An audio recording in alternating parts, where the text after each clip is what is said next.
Boa noite a todos. É com muita alegria que nós nos encontramos aqui novamente em mais um estudo tão importante do Jesus no Lar, nessas lições maravilhosas em que Jesus nos deixou para que possamos ser melhores enquanto pessoas, para que a gente possa sentir melhor, pensar melhor e agir melhor. Então vamos lá, hoje nós ficamos com o intuito de estudar, com essa tarefa de estudar a lição 9, que tem como título Mensageiro do Amor, e vamos ver o que Jesus quis trazer, qual a mensagem desse mensageiro do amor na Terra. Falava-se na reunião com respeito à preponderância dos sábios na terra, quando Jesus tomou a palavra e contou sereno e simples. Há muitos anos, quando o mundo perigava em calamitosa crise de ignorância e perversidade, o poderoso Pai enviou-lhe um mensageiro da ciência, com a missão de entregar-lhe gloriosa mensagem de vida eterna. Tomando forma nos círculos da carne, o esclarecido obreiro fez-se professor e, sumamente interessado em letras, apaixonou-se exclusivamente pelas obras da inteligência, afastando-se enojado da multidão inconsciente e declarando que vivia numa vanguarda luminosa, inacessível à compreensão das pessoas comuns. Observando-o incapaz de atender aos compromissos assumidos, o Senhor compassivo providenciou a viagem de outro portador da ciência que, decorrido algum tempo, se transformou em médico admirado. O novo arauto da providência refugiou-se numa sala de ervas e beberagens, interessando-se tão somente pelo contato com enfermos importantes, habilitados à concessão de grandes recompensas, afirmando que a plebe era demasiado mesquinha para cativar-lhe a atenção. O Todo-Poderoso determinou então a vinda de outro emissário da ciência, que se converteu em guerreiro célebre. Usou a espada do cálculo com maestria, pôs-se à ilharga de homens astuciosos e vingativos, e, afastando-se dos humildes e dos pobres, afirmava que a única finalidade do povo era a de salientar a glória dos dominadores sanguinolentos. Constritado com tanto insucesso, o Senhor Supremo expediu outro emissário da ciência, que em breve se fez primoroso artista. Isolou-se nos salões ricos e fartos, compondo música que embriagasse o prazer do coração dos homens provisoriamente felizes, e afiançou que o populacho não lhe conduzia a sensibilidade que ele mesmo acreditava excessivamente avançada para o seu tempo. Foi então que o excelso Pai, preocupado com tantas negações, ordenou a vinda de um mensageiro de amor aos homens. Esse outro enviado enxergou todos os quadros da terra com imensa piedade. Compadeceu do professor, do médico, do guerreiro e do artista, tanto quanto se comoveu ante a desventura e a selvageria da multidão e, decidido a trabalhar em nome de Deus, transformou-se no servo diligente de todos. Passou a agir em benefício geral e, identificado com o povo a que viera servir, sabia desculpar infinitamente e repetir 1000 vezes o mesmo esforço ou a mesma lição. Se era humilhado ou perseguido, buscava compreender na ofensa um desafio benéfico à sua capacidade de desdobrar-se na ação regeneradora para testemunhar reconhecimento à confiança do Pai que o enviara. Por amar sem reservas os seus irmãos de luta, em muitas situações foi compelido a orar e pedir o socorro do céu perante as garras da calúnia e do sarcasmo. Entretanto, entendia nas mais baixas manifestações da natureza humana dobrados motivos para consagrar-se com mais calor à melhoria dos companheiros animalizados, que ainda desconheciam a grandeza e a sublimidade do Pai benevolente que lhes dera o ser. Foi assim, fazendo-se o último de todos, que conseguiu acender a luz da fé renovadora e da bondade pura nos corações das criaturas terrestres, elevando-as ao mais alto nível, com plena vitória na divina missão de que fora investido. Houve ligeira pausa na palavra doce do Messias, e ante a quietude que se fizera espontânea no ruidoso ambiente de minutos antes, concluiu ele com um expressivo acento de voz. Cultura e santificação representam forças inseparáveis da glória espiritual. A sabedoria e o amor são as duas asas dos anjos que alcançaram o trono divino. Mas em toda parte, quem ama segue à frente daquele que simplesmente sabe. Que história bonita, né? História que toca os nossos corações, que faz com que reflitamos, né, sobre o que estamos fazendo da nossa vida e dos nossos conceitos, das nossas ideias sobre algumas questões, sobre nós mesmos, sobre as relações. Então, assim, dentro do culto do Evangelho no lar, na casa de Pedro, daquela reunião em que estudavam o Evangelho, as pessoas falavam sobre a supremacia, a preponderância de quem tem instrução, intelectualidade, sabedoria, os sábios da terra. Até que Jesus tomou a fala para trazer orientações sobre essa ideia que nós temos. Jesus disse que há muitos anos, né, quando o mundo passava por uma crise, uma tragédia, na verdade uma crise assim, calamitosa, uma tragédia em relação à ignorância e à perversidade, quer dizer, o que dominava o coração das pessoas? A ignorância do bem e a perversidade, a selvageria, né, a violência.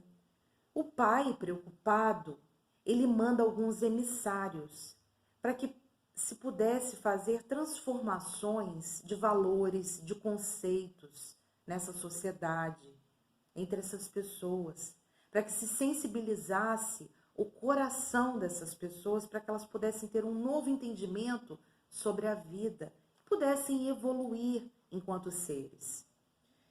E aí, então, ele envia um mensageiro da ciência, uma pessoa com instrução, inteligência, evoluído nessa área intelectual, que tinha aprofundamento dos conhecimentos técnicos científicos para a Terra, para que ele pudesse, então, ajudar esse povo, para que eles pudessem evoluir, saírem da ignorância, saírem dessas trevas, dessa perversidade, evoluírem.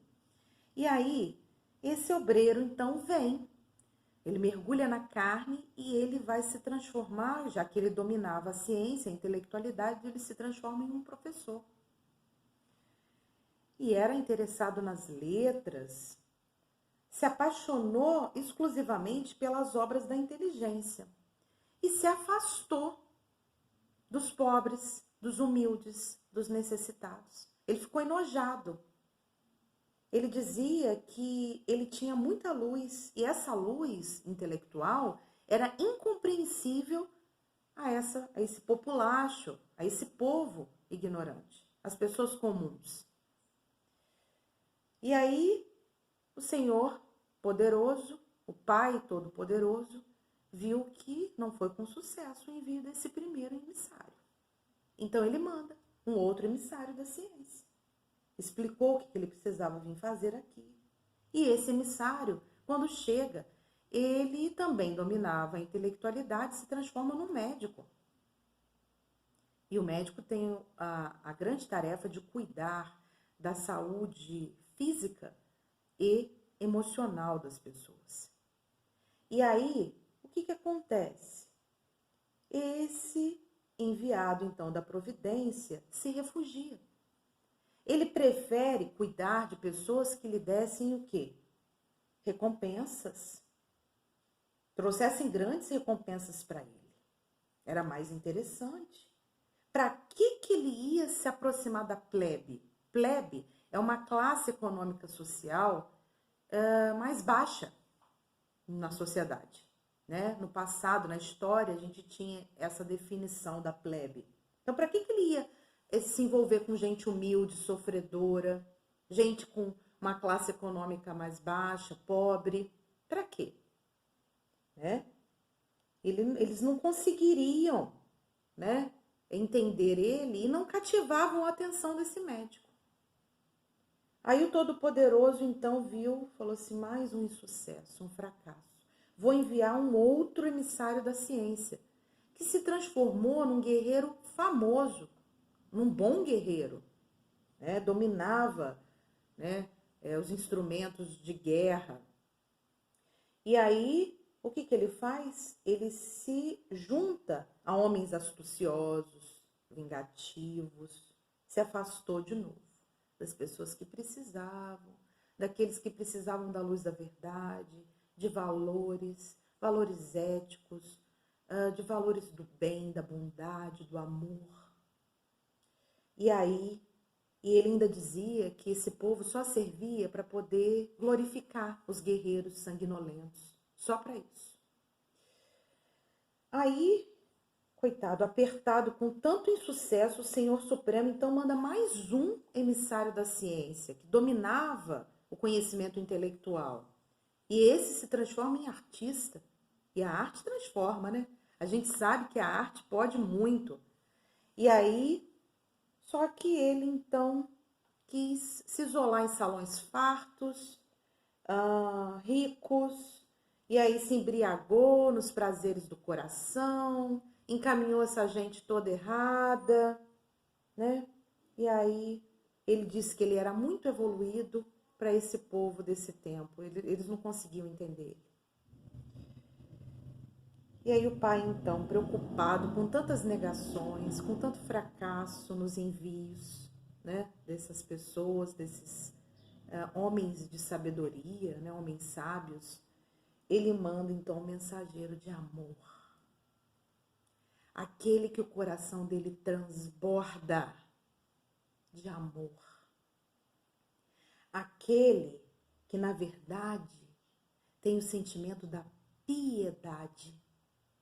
A piedade é um sentimento que no Evangelho segundo o Espiritismo, no capítulo 13, no item 17, os Espíritos nos colocam que a piedade é a virtude que mais nos aproxima dos anjos. Quer dizer, ela faz com que possamos evoluir muito, extremamente. Ela é irmã da caridade. A piedade vai nos conduzir a Deus, vai fazer com que cresçamos enquanto espíritos. Por quê?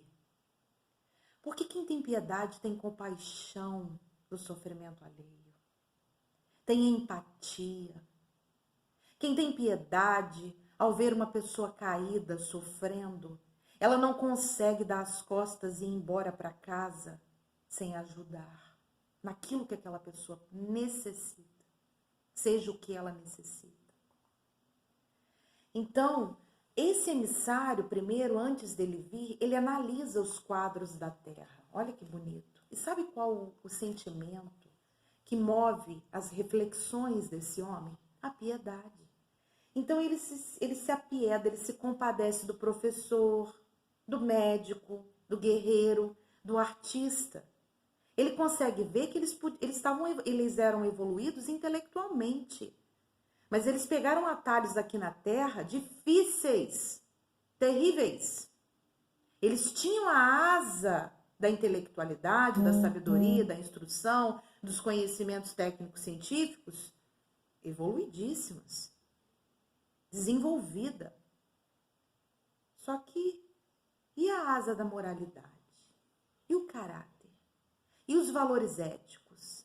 E o bem? E o amor? Mas mesmo assim, ele não aponta o dedo para essas pessoas, não. Ele se apieda.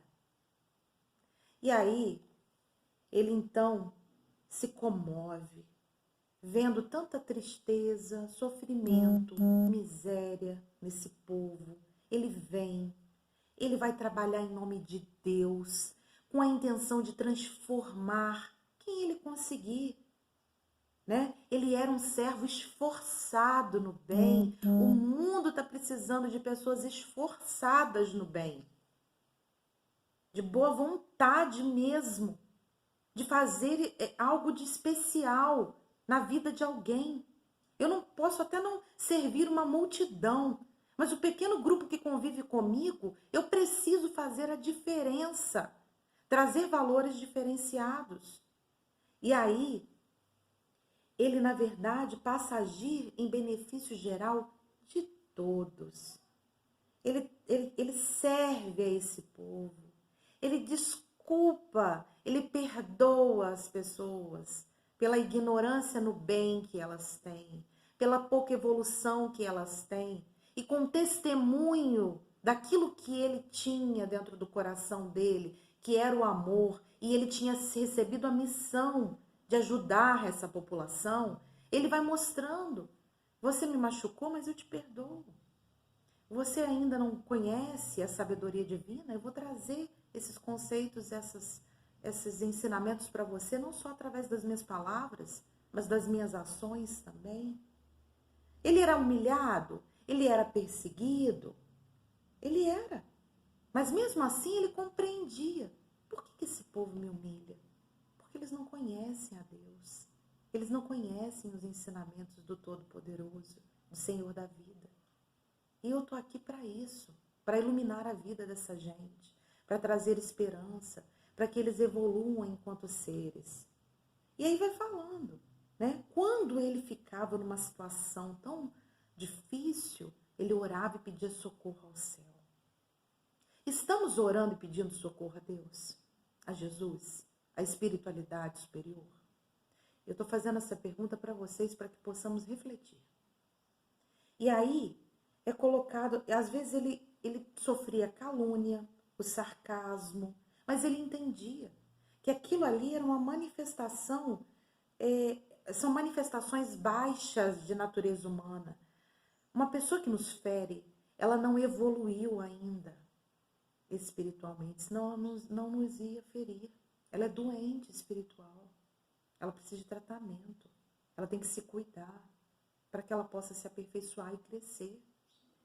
E aí coloca, ele ali seguia com muito esforço, com muita luta para a melhoria desses irmãos animalizados, certo? Que ele entendia que eles eram ignorantes da grandeza do Pai, que eles não entendiam os conhecimentos divinos, os valores divinos, mas que um dia eles iam chegar a essa condição. E aí assim, ele se fez o último de todos. Olha a humildade.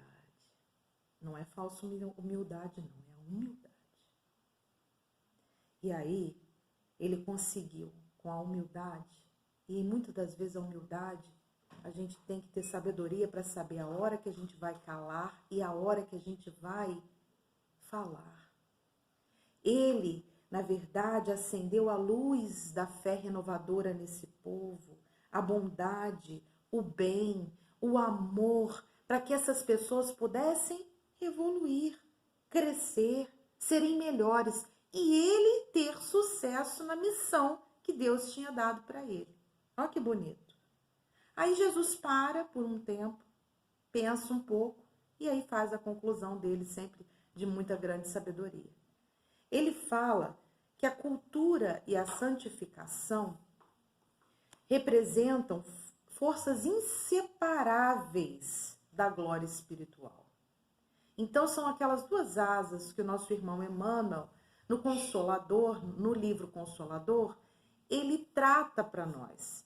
Que ele fala da asa da intelectualidade e do sentimento. Na verdade, é da intelectualidade e da moral. Que nós na Terra falamos de aperfeiçoamento moral e aperfeiçoamento intelectual. Ele diz que nós precisamos das duas, para que possamos evoluir enquanto espíritos. Entretanto, se nós seguirmos apenas com o aperfeiçoamento moral, nós vamos evoluir muito. Então, que possamos pensar: estou cuidando do meu aperfeiçoamento moral? Muita paz a todos vocês.